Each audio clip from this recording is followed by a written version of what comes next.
if you go to work and you're not enjoying it and you're not ready for every day, and that's not your passion, then you're missing a trick. You're spending 50% of your life not enjoying yourself, when you can spend 100% of your life enjoying yourself.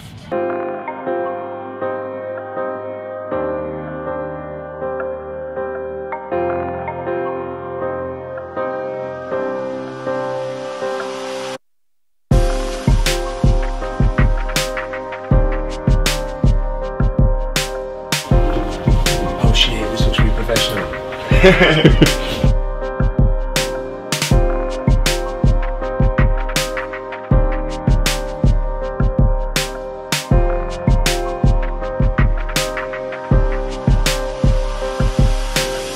Majority of those in Norwich and winning over 30,000 customers. As Jacyn done that, well, hopefully he's going to sort of share some secrets of his success a bit later on, but in essence, yeah, he's leveraged technology and people and a relentless focus on his end customer to yeah, help them drive value in their business. Yeah, we're delighted that Jacyn's agreed to be on our panel today. Right, so what we did is we decided what we create in a different industry to you, because obviously it's a high technology disruption. And I think that it's so much more advanced in the UK, so it has to deploy a lot more development resource, right? So how do we make it public?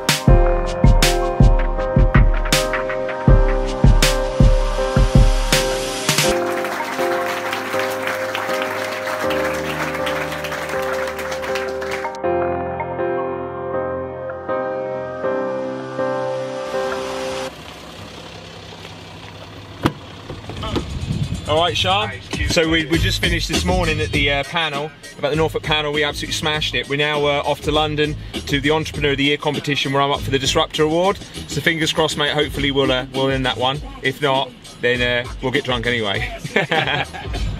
Alright, so Jacyn, just obviously you're going for this award tonight. Yeah. Hopefully we're going to come home with it as well. Bring home the gold, yeah? Obviously these awards don't just come, you've got to put in some work for it. Yeah. Yeah, absolutely. What life we talking? What's the deal with being a CEO? Look, mate, at the end of the day, it's not about being a CEO, it's about how hard you can work. The thing is, when you first start a business, you don't really know whether you're going to be successful or not. And you don't really know how to do anything really, so you just got to figure everything out yourself. It's absolutely nuts, right? And most entrepreneurs that I meet, 'cause I meet quite a lot, most of them have got that in common, that they just never give up.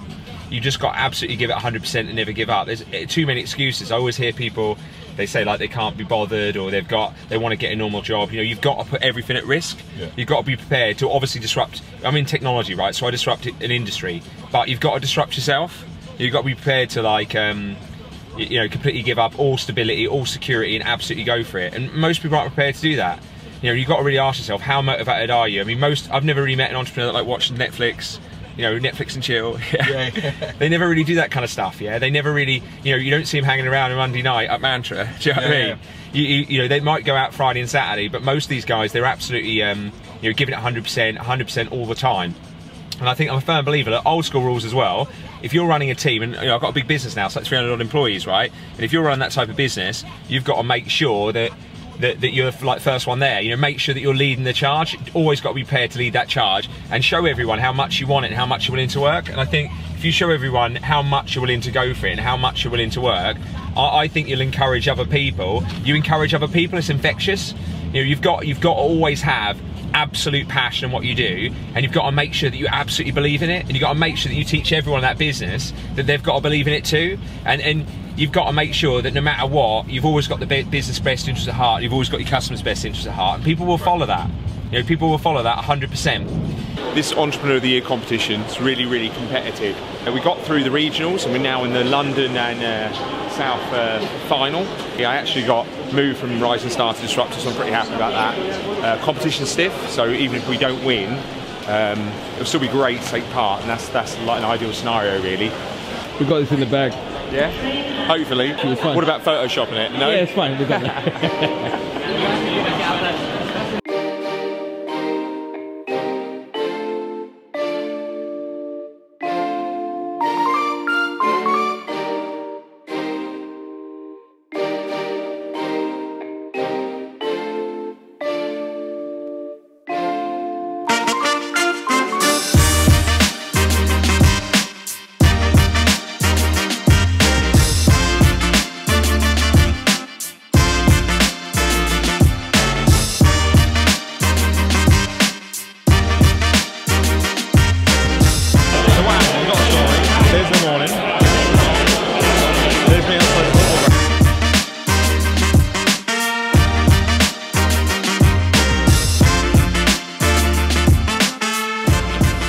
Ladies and gentlemen, finalists, judges and guests, as you heard, welcome to the 2017 London and South Entrepreneur of the Year Award Ceremony. And that's about hard to do, I have to say, all evening.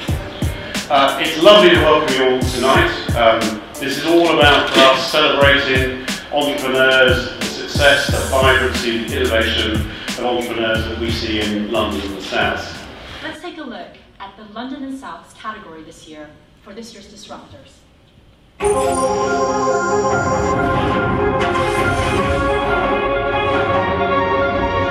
Jacyn Heavens, EPOS Now. As a bar owner, Jacyn saw a way to improve the point-of-sale systems available to retailers. He established EPOS Now as a cloud-based solution for small businesses and brought a new level of personalisation to the industry, setting up the UK's first app store for point-of-sale technology. Positioning EPOS Now as the nation's leading electronic point-of-sale provider, Jacyn is now the sole shareholder of a business active in 30,000 organisations across 109 countries. And this year's 2017 winner of the London and South Disruptor Award is Dr. Gordon Sangira from Oxford Technology.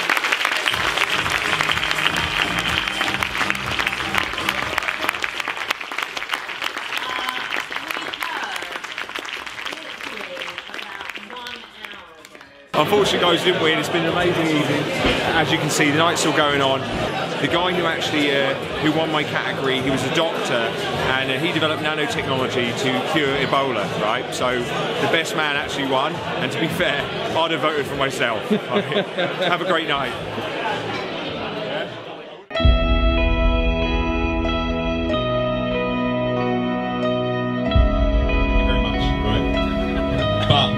The interesting thing about the business awards, especially the EDP, is how much impact the EDP has as a local newspaper, right? The reach of the EDP is massive. Now, as EPOS Now, have won quite a lot of awards. And for me, starting as a sole trader and being born in Great Yarmouth, right, it's great to be going through all that journey to come from 0 to 300 employees, right? And to be recognised locally by all the people around you and your peers was just phenomenal. There's no other better experience than the people you work with and the people in the community standing up and recognising you for what you've done. It's unbelievable, and that was probably one of the best evenings I've ever had in my life, right? And it's pretty rare, I think, to win 3 awards on the night as well. And for me, being a technology business, winning the technology award was unreal. For me, it's really passionate because I believe a business is a collection of the people within it and their combined successes. So to win the employee engagement award was unreal as well, and then to win the actual final award was just blew my mind, right? So when I left with the awards, now they're very heavy, right? Just to let you know, right? So if you win an award, right, be prepared, you've got to carry it home. When you got 3, you're in trouble, right? Because they're made out of stone, yeah? So just take a strong person with you if you've got a chance of winning, right? Now, the next day, after I went out till about 5 in the morning, so happy, right? I was nursing a mega hangover. What I noticed on social media was the amount of engagement people in the local community have. And what we do have in Norwich, which is different to probably other regions, is we have a lot of people that want to see success and celebrate success. And I think that's the great thing about this region is when you do really well, you get so much engagement. Now, these awards have been so good for us for recruitment because the credibility they build is phenomenal, right? So for recruitment, it's brilliant. For credibility, it's brilliant as well, and overall, it's really helped raise the profile of the business locally. Now, when you get to a business of this kind of size, and you've got 300-400 employees, one of the hardest things is recruitment and finding that talent, and you have to find people that are mature and have done things before, unlike me, obviously, right? So finding that talent is very difficult, and when you've got local awards that people know about and have a lot of credibility, it's much easier to attract that talent and retain it. Yeah, so it's great for your employees as well. It may seem like you're just entering an award, but when you go into these things, when you go in the morning, you can see the whole building has a buzz, the walls are vibrating, you can see everyone, puts everyone on such a high, it really validates what everyone your business is doing, right? So if you think you've got a chance at winning one of these awards, you should absolutely go for it because it's been fundamental, to the success of the business. So I'd advise any of you, if you can, to do that, right? So, thank you very much.